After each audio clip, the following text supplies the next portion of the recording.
Hello there, and welcome to the Get French Football News preview show.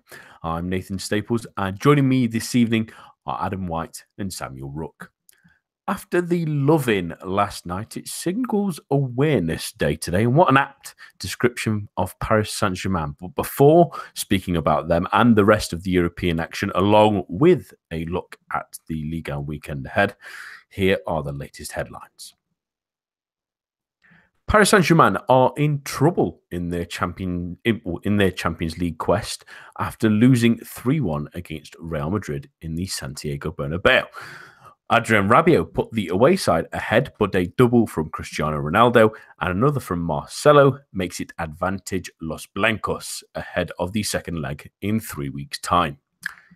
In the Europa League, Marseille cruised past Braga with a 3-0 home victory. A Valais-Germain brace and a finish from substitute Florian Thauvin helped l'OM into a comfortable league into the two-legged tie. As for Nice, they allowed things to slip through their hands as they lost at the Allianz Riviera to Lokomotiv Moscow 3-2. A Mario Balotelli double was trumped by a Mario Fernandes hat-trick, with Racine Coley seeing red in between the goal scoring. And in the final Europa League match of this week, Lyon managed a 3-1 victory over Villarreal. Tanguy Ndombele and Nabil Fekir both grabbed goals in the second half before Pablo Fornals pulled one back for the away side, giving them a potential in their second leg. But Memphis Depay finished with an excellent goal with about 8 minutes remaining to give Lyon advantage ahead of the second tie next week. And that's all for now, but for all the latest in the world of French football, head on over to our website at www.getfootballnewsfrance.com and follow us on Twitter at GFFN. We start this week with that game in Spain between Paris Saint-Germain and Real Madrid. And it was a little bit of a funny game, really. It was quite end-to-end. There wasn't much midfield or defensive action, really, in the game sometimes. But Adam, what do you think of Paris Saint-Germain's performance? In the end, it was a decent first half, performance-wise in the second half. But again, is it tinged with that bit of disappointment that they've allowed, especially the third goal, to go through and put them at a disadvantage ahead of the second leg? Yeah, I definitely think 3-1 flattered Real Madrid, and you're right. I think first half, it was pretty even. I think Madrid edged it in the first half, but PSG were on top second half for the sort of opening 15-20 minutes of the second half. But I think two things kind of affected the result and the complexion of PSG's sort of display, if you like, and how it be perceived. I thought, first of all, Emery's decisions. There was obviously some sort of very debatable, not for to be good or bad, but the dropping of Thiago Silva, for whatever reasons it was not necessarily tactical.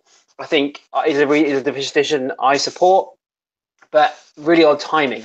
I would have felt like if he's going to drop his captain and make a point that he hasn't really shown leadership, especially in the Barcelona game last year, and for some time, to be honest, in big games, and Kimpembe and Marquinhos have been brilliant, then I would have done that a little while ago. I thought throwing Lo Celso in was a bit too much. I know he's played really well in Ligue and he has been very, very good, but there's a huge difference between playing for PSG in Ligue and going to the Bernabeu in easily the biggest game of his career by some distance. And I felt like Lassana Diarra would have been a bit more experienced, and I would have played Adrien Rabiot there. I know he doesn't like playing there, but he is pretty good in front of the defence. In fact, he's very good. And I would have put Julian Draxler in. I think when you compare Lo Celso to Draxler in this sort of occasion, Draxler's the easy choice. And the third one being to bring on Thomas Meunier after sort of 64 minutes for Cavani was bizarre. They're on top. They were the better side. And it was like he was going to spend the last half an hour trying to defend a 1-1, which was only a recipe for disaster. That was a bizarre thing. And all three of the goals, from PSG's point of view, were mistakes. And Real Madrid made mistakes too. PSG had some really good chances. Mbappe had a couple of really good chances. He should have scored. The one in the penalty area that fell, for the corner that fell to Kimpembe, probably should have scored. Neymar right at the end, that was a better chance than perhaps most people realise, given that it was at the very end of the game. And they probably had a similar amount of chances. But PSG's sort of lax defending and sort of switching off Rabiot, letting Marcelo run, Lo Celso fouling Cruz stupidly. It came back to bite them, and Real Madrid punished them, and PSG didn't punish Real Madrid's mistakes. I think it came down to that, really.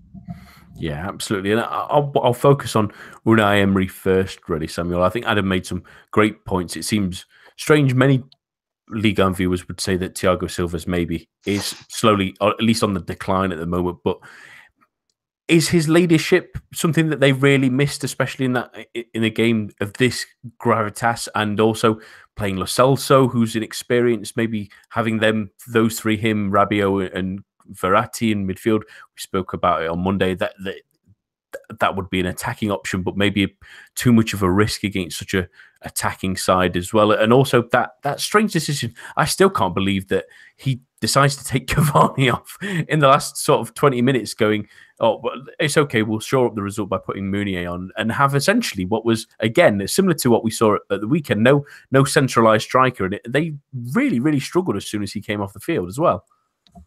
Some very strange decisions, but I think you have to remember that the starting 11, he wasn't picking it to make a point. He was picking it to try and win the game. He didn't drop Thiago Silva because he wanted to say, well, I'm the brave boss who makes the big calls. He did it because he thinks that the combination of Marquinhos and Kimpembe works better. And I think I can see that because Marquinhos, Thiago Silva, stylistically very similar. Kimpembe is the more sort of aggressive front foot defender. So that combination makes sense. I could see that maybe the pace of Marquinhos and Kimpembe versus Thiago Silva against Real Madrid, who are always going to be a very fluid attack. Maybe there's logic in that. Lo Celso, at least you can sort of see he's trying to fit pieces together. It's a lot of big calls, but I don't think he was trying to sort of make a point with them. But the substitution, Cavani for Meunier, that was, if they'd won it, or if they'd at least come away with a 1-1 draw, you'd think, well, maybe good decision. But even then, in retrospect, I think you'd still have to think that's a very strange call. Surely, if you really want to bring Meunier on, just switch him for Dani Alves, or put him at left back, or taking Cavani off. It's Edinson Cavani. I mean, it's madness. A game that's that open, that fluid, where chances are falling to your attacking players, you want them to fall to Edinson Cavani. You don't want to take him away from Real Madrid's goal. It was a baffling decision, and Emery, I think, if they lose this tie, which they're in big trouble with the tie, certainly, his position is going to come under question again. You know, it did last season. He survived, probably rightly so. But if this goes awry, like it has done, arguably because of some of the strange decisions he's made, you've got to think he's going to struggle to keep his job. Absolutely. I mean, thinking about it as well, it was happening in that Toulouse game, really, that they're having Neymar and Mbappe up front and no centralised striker just forced them with no middleman, essentially. They want to play out wide. They want to play in those areas where they're attacking fullbacks and cutting inside. And it was the same case against Real Madrid. As soon as Cavani comes off the field, they're both still playing wide. They're not really attacking the inside space. And it's just so easy to defend when something's happening like that. I don't even understand why they just didn't have a placeholder in the middle if they want to take Cavani off. Just have someone there just to stand there, because when they were trying to counterattack in the last 15 minutes or anything like that, or even when they got caught for the goal for Marcelo as well, very quickly afterwards, they were running into avenues. They were trying to take on 3 or 4 players and try and be the saviour, really. And that's what I want to really come on to you, Adam. And that, in particular, Neymar, I mean, he was bought for this kind of occasion. In the first half, he had a couple of really good runs where he was jinking inside and outside, but every single time it felt like he was looking to make that killer, not to make that killer pass at least anyway, but to score himself. Was that bit of selfishness a little bit alarming from the Brazilian, that maybe he feels that he should be the one taking this mantle?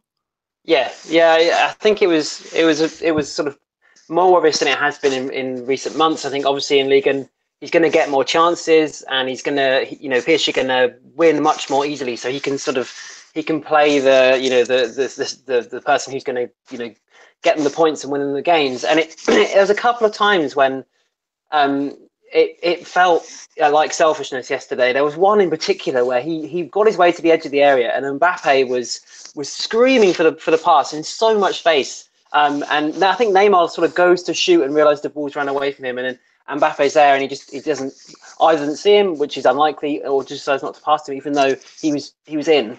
And perhaps I think maybe this is says something about Neymar, not just necessarily his personality, that perhaps he wants to be, that wants to win a Ballon d'Or and he wants to prove he's the best player in the world and that kind of thing. But you could argue that it's the way he's kind of been conditioned as well. There's so much pressure on him to win PSG and Brazil games and tournaments and World Cups and Champions Leagues, that maybe he feels he has to do it all by himself. Obviously, a rational human being would hopefully, obviously, there's the pressure aside, would work out that that's not necessarily the case, and it's a team, and he's got a lot of good players around him in both of those teams to help him out. But there may be an element of that, and it certainly looked like that's how he felt yesterday, in terms of, I'm the person that needs to be winning us these games. And at the end of the day, he didn't really get anywhere. He had a couple of good runs, but I don't know if he really created much from them. He showed his ability, but he didn't really affect the game, which was disappointing. And I just feel like that he's, that's not a new opinion at all, but he's treated differently to the rest of the team, and I'm not sure that other players could get away with that level of selfishness in this squad or any squad. So I think that I can see why he does that, but there's got to be a way to stop it with Neymar trying to do everything himself. Yeah, absolutely. I think the point you make about his thing in Brazil, and it reminds us, I think some of the Spanish experts on Twitter as well were pointing out, it felt like very early on days Barcelona Neymar as well, where he was probably trying to do too much. And he's, in fairness, yes, there's the pressure in Brazil being the golden boy, but he's put this pressure on himself now, coming to Paris Saint-Germain, to be fair. Yeah, it's kind of his bed to lie in, really, at the moment. But a lot of the hierarchy, at least in Paris Saint-Germain, Unai Emery and Nasser El Khelaifi have pointed, Sam, to refereeing decisions, possibly to try and detract from the result itself. But let's talk about it at least anyway. There was a couple of moments, really. Neymar was quite sort of beaten up, let's say, is maybe the best way to put it, in the first sort of half an hour. He gained a booking from attack up from behind. He made the point that Kroos didn't a couple of minutes later for a very similar challenge. There was a couple of bookings that went against Paris Saint-Germain in that first half. Obviously, as well, the penalty decision. Some would mention that it's pretty soft, but I would also argue that it's very clever, really, from Kroos and an experience from Lo Celso. What did you think to the refereeing? Is it really something that they could pinpoint that was that dramatic of a difference in this match? I can certainly see when you combine this match with the second leg of the Barcelona tie from last season, where from a PSG perspective, you would start to feel like the world is a little bit against you because all those little decisions went against them, and the ones last season were worse. The ones in this game, though, in isolation, I don't really think you can complain that much. Neymar himself could easily have been sent off, given he was on a yellow card when he committed a pretty blatant dive.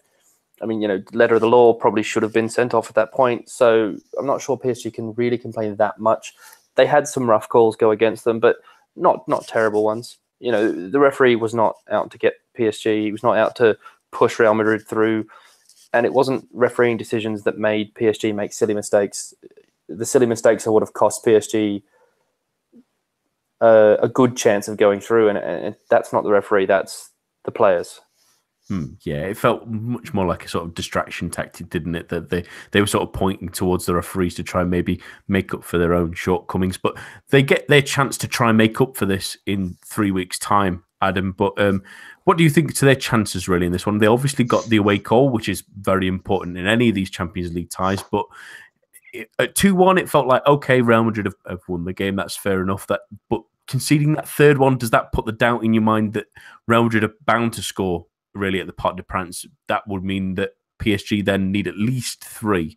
Does that start to worry you then now?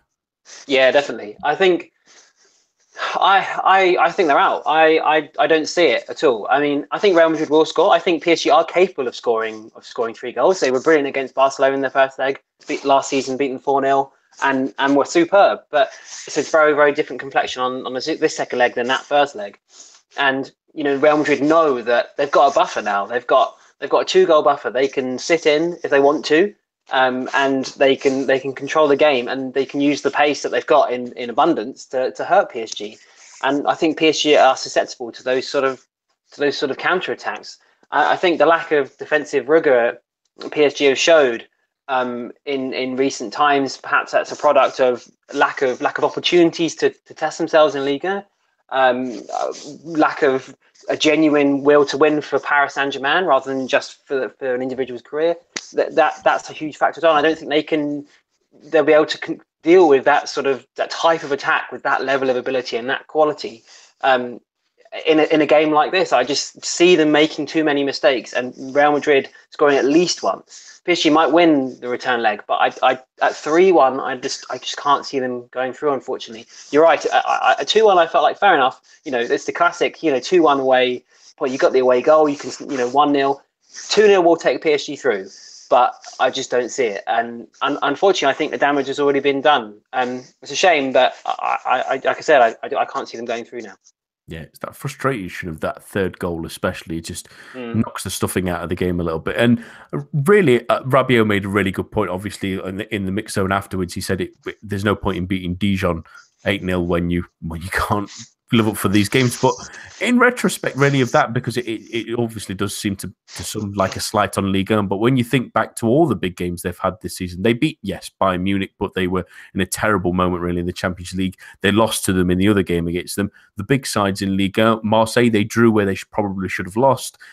Their only impressive one was against Monaco, really, where they could have won by a number amount. But again, Monaco were in a bad situation there. They beat Lyon in the first game, but it was 2 own goals, and they were really lucky to sneak away with a win there. They lost against Lyon, obviously, in the return fixture. They've got Marseille again in a couple of weeks' time, just before they face them in the Cup. And then also the Real Madrid second leg comes around fairly fast as well.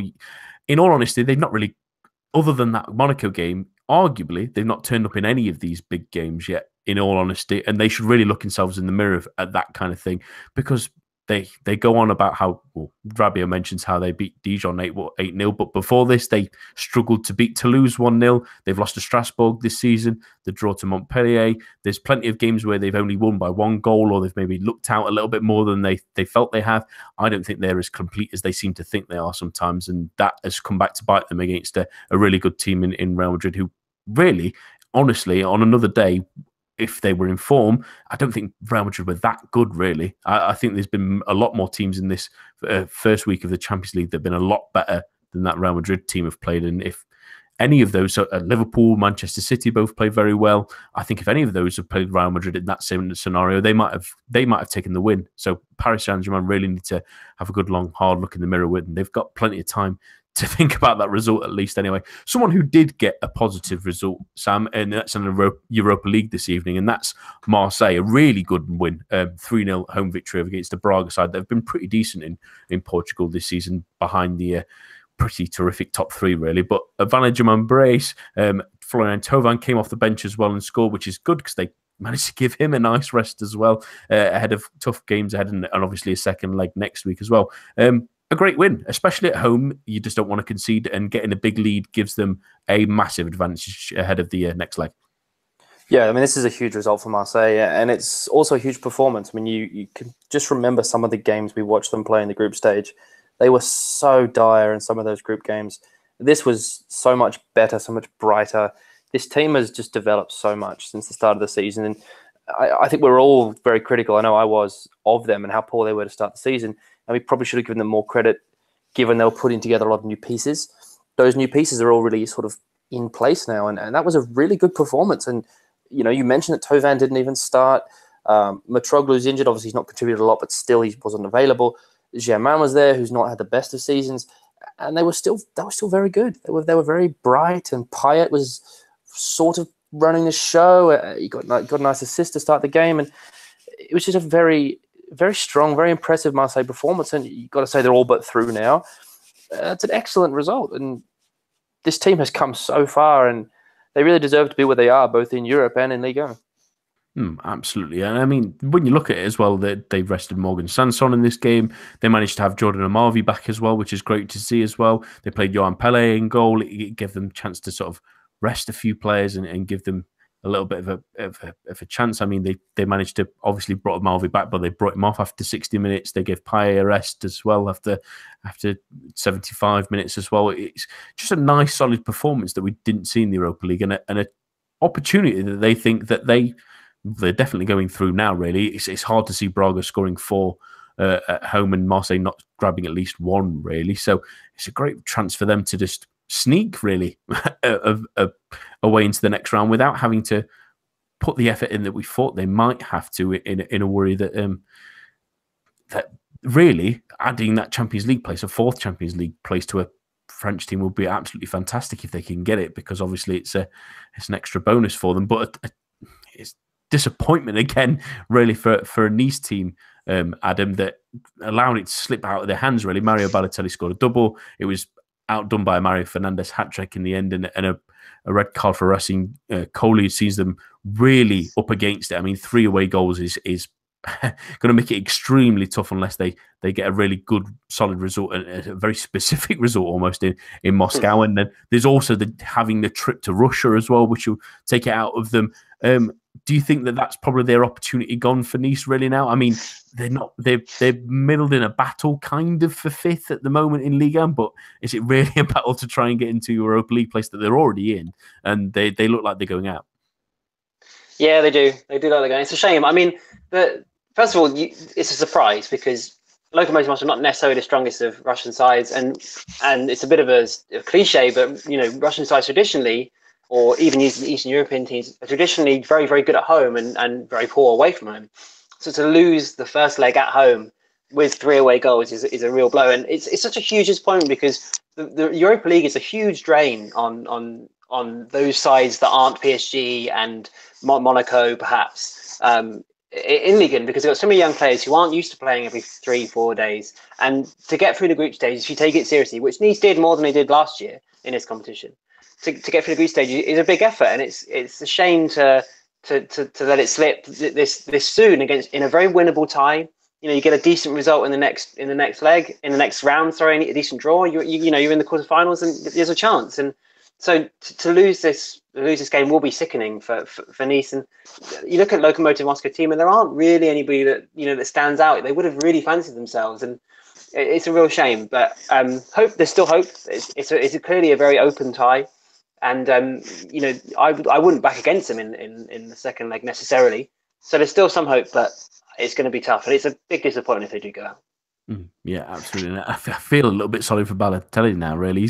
He's played quite well this season, really, and he scored 2 goals in this one, and he must be thinking, can't someone else just get this team over the line in these competitions? It'd be great to win a bit more silverware, or at least get a little bit further in these tournaments, because Nice were poor in the Champions League qualifiers. They maybe got a little bit unlucky with who they actually drew, but they were poor in the Europa League last season as well, going out in the group stages. They were pretty decent in this group stage, but they look like they're probably, well, almost certainly on the way out. They would need a pretty interesting result. I mean, 2-0 away from home in Russia, where it's a long trip to get there. It's a lot colder as well, but that might be a bit of a shock to the system. It's going to be really, really tough to see them go through. But fortunately, there's one more league side in Europa League action tonight, Sam, and that was Lyon, who managed to get the 3-1 victory eventually against Villarreal in what was a really good second half performance. It's a little bit of a downside that they allowed the goal, but the Depay goal at the end really added some finish to that. This feels like a competition that they should again. They reached the semi-finals last season. There's still plenty of absolutely quality teams really in the competition this season. There's Napoli and RB Leipzig who are playing each other. There's Atletico Madrid. There's Lazio who lost tonight, so that'll be an interesting one. Arsenal, AC Milan, Borussia Dortmund. But Lyon should be someone who look at this competition and think that, especially with how their league form has gone in the last couple of weeks, that if they win this is a great opportunity to get back into the Champions League. Yeah, I mean, it might become apparent pretty soon that that's their best hope of getting back to the Champions League, is winning this tournament. Given, as you say, how they've dried up in Ligue and dropped off the pace a little bit, 4 points behind now, that's going to be difficult to reel back in with only so many games left. But this was a really good performance against Villarreal, are a good side. That was a difficult draw for Lyon to get. Obviously, not topping their group meant they were always going to get a tough draw. But to do that and to win so well, and when they conceded the goal, it was 2-1. You thought, wow, that's disappointing given how well they've played. But for Memphis to score what was a goal out of nothing, I mean, it's just a loose ball. He's just smashed it in from 25 yards. It was a very Memphis sort of performance from Leon. Very, very good, but with some silliness. But yeah, just a great result for Leon. And now you go to Spain with a 2-goal advantage. You think, well, should get through and really should look at making a run at this competition again.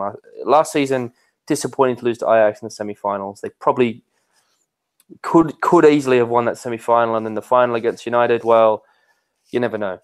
They really could have won it last year, and they want to make a run at it again because this is an excellent young team, and they're really showing their quality.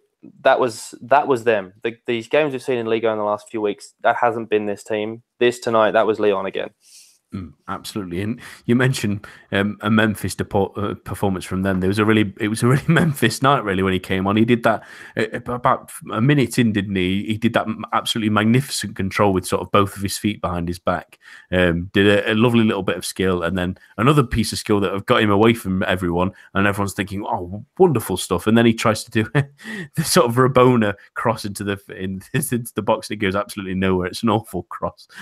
Such a disappointment that he couldn't really pull that off. He's sometimes a little bit too much of a showman for his own good sometimes. But that was really just Memphis in a nutshell. It was perfect, wasn't it? It was magic. Yeah, I've already berated him for his attempted header last week, well, the weekend at least anyway, where he headed it straight into the ground with his knees sort of flailing in the air. But Memphis will be Memphis, I'm afraid. But on to Ligue 1 action now, really, and some interesting games to finish off this week's pod, and some interesting things both at the top and the bottom of the table. And I start with Friday's game between Monaco and Dijon, because Monaco hit a bit of form recently, really, Adam. It's been 3 wins on the bounce. They've started to claw themselves back out of the mire that they put themselves in the first half of the season. Does this feel like the start of a second half of the season that we've seen from Monaco teams in the past, such as the one where Anthony Martial used to play for the side, where they sort of recovered in that second half of the season? They had a terrific end to last season as well, where they strung together a number of wins.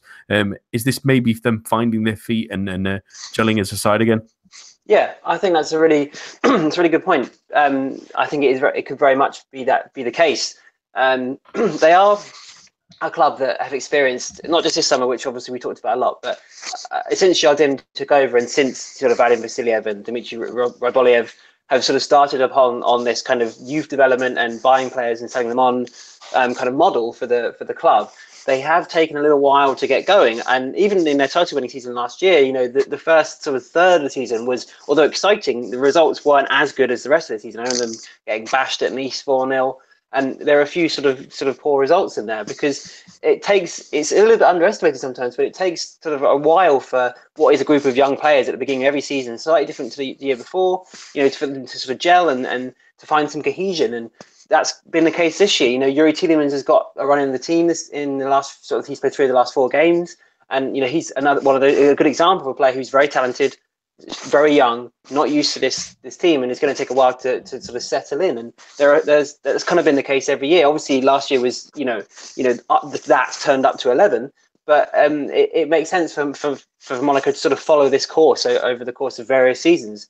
And yeah, I mean they weren't great in the first half of the year, but Jardim's a very, very astute manager, and he's proven a number of times already that he can make, he can mould a team out of the players that he's given, and they've got good players. So I would fancy them to based on their sort of very current form, I'd back them to sort of build on that and really challenge for second. I think it's going to be, it already is, but it's going to be a really exciting race for second and third. And Monaco look like they sort of found their feet again. Yeah, it's nice to see them starting to get those players like Keita did before he was sent off against Lyon, at least anyway. And Yuri Tielemans is starting to find his feet in that sort of midfield 3 that they're trying now, really, with Jean Moutinho and Fabinho, which is what they all always needed to sort of start. I think they needed to try and move away from the 4-4-2 a little bit more, just to give some freedom to the likes of that midfield. And they didn't really have the strike force there necessarily. Jovetic was pretty good at the weekend as well, scored a brace and was good in replacing Falcao as the main man up front. I think he looks quite comfortable as the top striker if they need to have that, as in Falcao will be out for couple, at least another week at least. So it'll be interesting to see how he continues in that role. But they face a Dijon side, Sam, that have been pretty good in the last couple of weeks. We mentioned their great home form really the last couple of weeks, and it continued at the weekend, albeit marred by incidents with the referee, obviously with Balotelli. But they grabbed the 3-2 win, 2 wins in a row. They're guaranteed goals, as we've always said. But with games coming up against Troyes, against Caen, against Saint-Etienne, Amiens, and Montpellier, their next 5, this feels like a free swing for them, doesn't it? A chance for them to maybe express themselves. If they get something out of this game, it's just only going to add to their chances of staying up. Yeah, I think that's the exact phrase I was going to use: a free hit, a free swing. Nobody expects Dijon to take anything from this, really. So yeah, they can just try and play their football. Just try and get some goals, have some fun. The last big away game that they had, they lost 8-0. So improvements on that will be ideal. But just go out and play their football, really. As I say, it's just not a game that anyone expects. I mean, Monaco have the second best home form in the league. Dijon have the worst away record of anyone in Ligue 1. If they can do anything here, it'll be gravy. Yeah, exactly. And that's when you're in that fight near the bottom. I know they're 12th now, but they're only 6 points really off that relegation sort of playoff place, at least. Anyway, an extra couple of points will be great. It's an interesting run coming ahead for them, really, that they need to keep an eye on. But it should be really interesting heading into that one. Let's do some predictions now on this one, then, and then I'll start with you, Adam. What are you having on this one? 2 attacking teams. Dijon might defend a little bit, but I still think they'll probably go for it. So 4-2, Monaco. Sam? I'll go 3-1 Monaco. I think there's definitely going to be goals. I'm going to go 3-2. Do tune in if you've got a chance on Friday night. Dijon are a side that can only really play one way, as they found out against Paris Saint-Germain a couple of weeks ago as well. So you're almost guaranteed to see some kind of action in that one. Moving on to a relegation 6-pointer, if you ever did see one, between the bottom 2 sides in Ligue 1 at the moment, in Troyes and Metz. It's a massive game for both sides, really, and starting with Troyes. We mentioned last week, really, Adam, that was a really big game for them against a Strasbourg side that was starting to slip, but they ended up losing 2-1 in that one, and arguably, really, the scoreline seems a little bit closer than it really was. Troyes scored in the last minute, and Strasbourg were relatively comfortable for most of the second half. But this seems like at least one of those games they felt like a big needed to win last week. They absolutely unequivocally need to win this week to try and start mounting some momentum of staying up, don't they? Yeah, they do. I think that they're, although they have dropped off a lot recently, and they found themselves in the bottom 2. There are a few caveats to that. They have had a few injuries, and they are a side that, although it didn't really work out for them last time, they didn't make too many signings when they were promoted, and to miss some of the important players like Christophe Perel has been really good at the back for them this season. He missed 5 games in a row. Souk, who, as I said last week, perhaps isn't necessarily the most prolific of strikers, but he does give them a lot of sort of mobility up front, and he plays off other players quite well. And they've missed him for the last 5 games. Stefan Darbion's a really experienced player who plays on the left wing for them. He's missed the last 2, and Tristan Dingom had a really serious injury back in November, and he was looking good for them in midfield. So those are 3 quite big misses for over a sort of a month at least, Dingom for longer. And they don't have the strength and depth to replace those players. And once they start getting them back, Harrell played the last game. Souk might play this game. That'll be a huge boost for them. They do need momentum, because I do feel like they're one of those teams that does need confidence as well as having those better players playing. They need the confidence that comes from better results and better performances, and they are good at home. I think they're much more confident at home, and they look a lot more sort of comfortable at the Stade de l'Alba at home. And I would say that if they're going to stay up, it's a bit of a cliche, but that's where that'll be made. Whether they survive or not will be on their home form. But I think there's a long way to go in this relegation battle, and Troyes are very much still in it. You look at they've still got a game in hand against Dijon in the week, which again is at home, so that's something that they'll be targeting for points.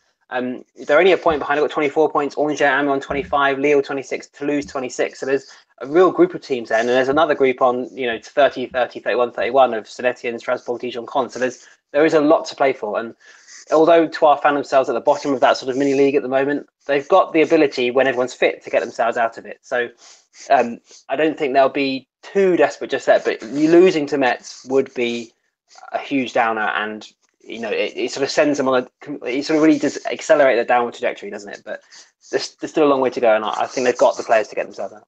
Yeah, absolutely. And the interesting thing, and you mentioned that mini league of teams, 6 points below them are the side they meet in Metz, who absolutely unequivocally need a victory in this one. There's no other options about it, really. A win here pulls Troyes back closer to them. A couple of sides, Sam, if they end up losing, it finally starts to pull them into that group ahead of them, finally. There's nothing else about it. They must have been disappointed last week. It was a strange game against Montpellier where they played pretty well, really, but it was pretty dull, and Montpellier grounded out a 1-0 win. Surprise, surprise. That sounds like their entire season in a nutshell. But Metz on this one, they have to go for it, don't they? They have to do everything they can to try and win this one, because if they don't and they allow Troyes to get away, they might not have another chance of pulling someone into them and getting back into that fight for safety. Yeah, no, absolutely. I mean, this is do or die for Metz. I mean, you won't not get a better chance than this. I mean, they've done magnificently well to come back from where they were. A few months ago they were so far behind, and now they are just about touching distance to that whole big mini league we just talked about. If they win this game, they're a game and a half behind so many teams. There's real hope there for staying up, which would be an absolute miracle. But they have to win this game. If they don't win this game, they can pretty much just start planning for Ligue 2 for next season, because it's going to be almost impossible to catch the teams ahead of them. If they let Troyes get away, they lose again, it's going to be so hard to catch up. Yeah, it's just going to make it so much more difficult, isn't it? I mean, looking at the other games that teams have, I mean, Angers just above those two are facing Saint-Etienne at home. That's a real chance for them to maybe pick up points and drag Saint-Etienne back, but it might push them further ahead.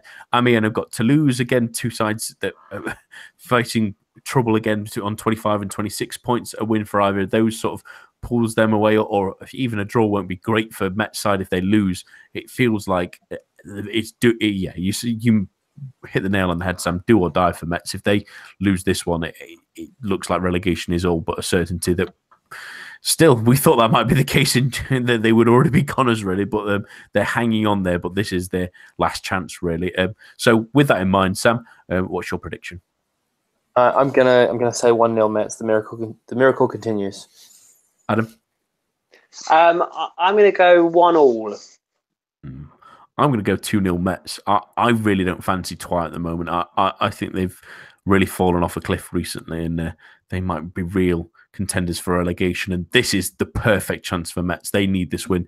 Go out there and grab it with both hands, and let's make this one of the more entertaining and interesting relegation fights in all of Europe, really. Because if they do and they pull them in it, there's 6 teams in there that feasibly could keep beating each other, as this weekend could probably show, really. And we could have a real fight on our hands for the last couple of weeks of the season, at least, anyway, as we head towards the final third of the campaign. We finished this evening with Sunday's late game, and it should be a pretty interesting one between two of the in-form sides in Ligue at the moment, and that's Marseille hosting Bordeaux. And Adam, we've been pretty negative on Les Girondins for most of the season, really, but 3 wins on the trot under new manager Gus Poyet changes a lot of things quite quickly, as it does tend to be in football. They're playing with confidence. They're playing with belief. Sorry, it's 4 on the trot now. Obviously, they won the game between him joining and Gourvenec leaving the club. Confidence is starting to come in again. They're scoring goals. They may possibly be without Malcolm. There's been information from the LFP saying that he will be suspended for at least 2 games. One is suspended sentence-wise for that dive against Lyon a few weeks ago. But they're building confidence. They're starting to win games, and it's an interesting test for them, given that they beat Lyon a couple of weeks ago. This is another big test for them. Yeah, absolutely. It is a big test. And it's a really dangerous game for Marseille too. I think Poyet's provided a new manager bounce before, and at Sunderland in particular. He sort of kept them up at one point, and I think that Bordeaux are going to be dangerous for the rest of the season. I don't know how long it's going to last, but they've really started to play, and I think, unfortunately, it does kind of say a lot about the type of atmosphere that Gourvenec was able to engender there.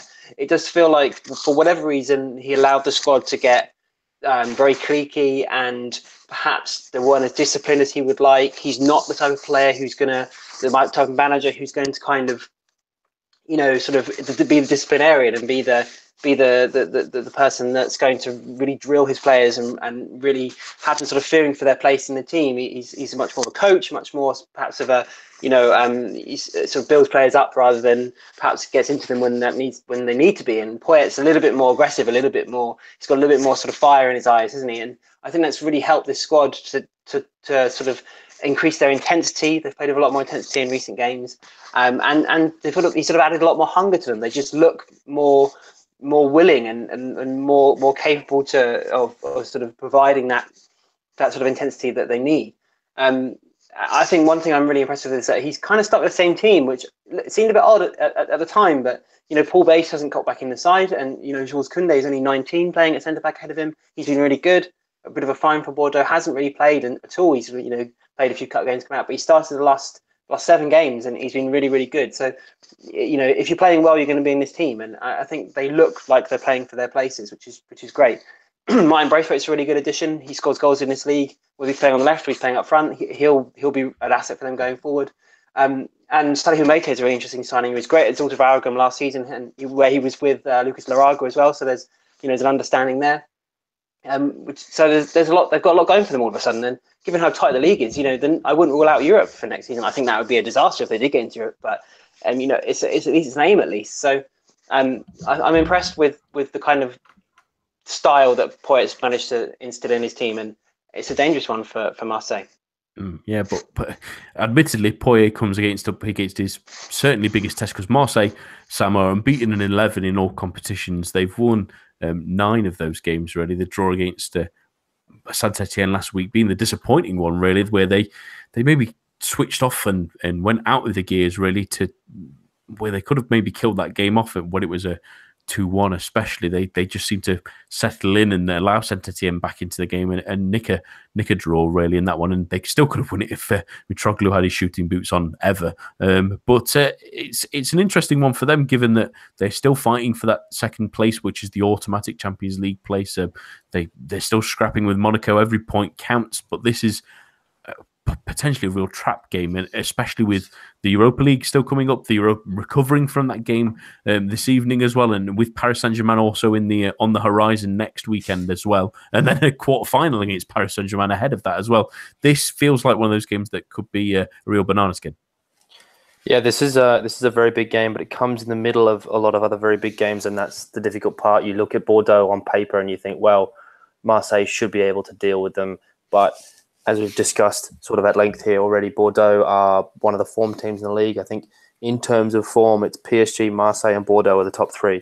So this is a much higher quality clash than maybe it appears on paper. Bordeaux are very much capable of going to Marseille and winning this game, and they showed when they went to Lyon and did the same.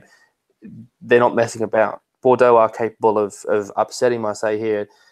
What Garcia did well was, as we discussed earlier, he's rotated a number of his key players. Thauvin had a little rest. That's really important. But a lot of those players will have to do double duty with an eye on the next leg of the Europa League as well, which is only next Thursday. This game is a very, very tricky game for Marseille, and there's a real threat that their excellent run could hit the rocks here. Bordeaux, though, they're also on an excellent run that they're really not accustomed to being on this season, and so they possibly might run out of steam at some point. The new manager bounce that Adam discussed, it tends to run out of steam eventually. 4 games, 4 wins in a row, that's excellent. Can it be 5? Can it really be 5? Can they go to Marseille and beat Marseille, a team who are playing for everything? I mean, it should be a cracking game of football, but I really don't know which way it's going to go. Yeah, and it's nice for Thauvin will be nice and rested. He only had that sort of 20-minute spell where he even managed to score a goal to keep his form going, keep it ticking over as well. That might just be enough to help Marseille, really. But it's going to be. I really feel that given that last Sunday's game at least was decent, but maybe not to the quality of the crazy games we've had in the 3 weeks before that. This is a potential game that could really live back up to that Sunday night hype that French football's been building recently. And I think it's going to be another one of those 2-2 draws for Marseille. They've had 2 quite recently against Monaco and Saint-Etienne. That feels like a scoreline that will probably satisfy both managers, really, given their recent form. What do you think, Adam? I agree. I think it'll be 2-2 as well. I was thinking exactly the same thing. Yeah. Sam? I mean, I've got to be honest, I kind of agree as well, but just to be different, I'm going to say 3-2 Marseille. Yeah, I think we're all on the same wavelength there, weren't they? The goals, Marseille sometimes switch off, sometimes 2-2 sounds about right. That's all that we have for this evening. My thanks to Adam, Sam, and all of you listening at home. Join us for the main show on Monday, but for now, enjoy your weekend of football.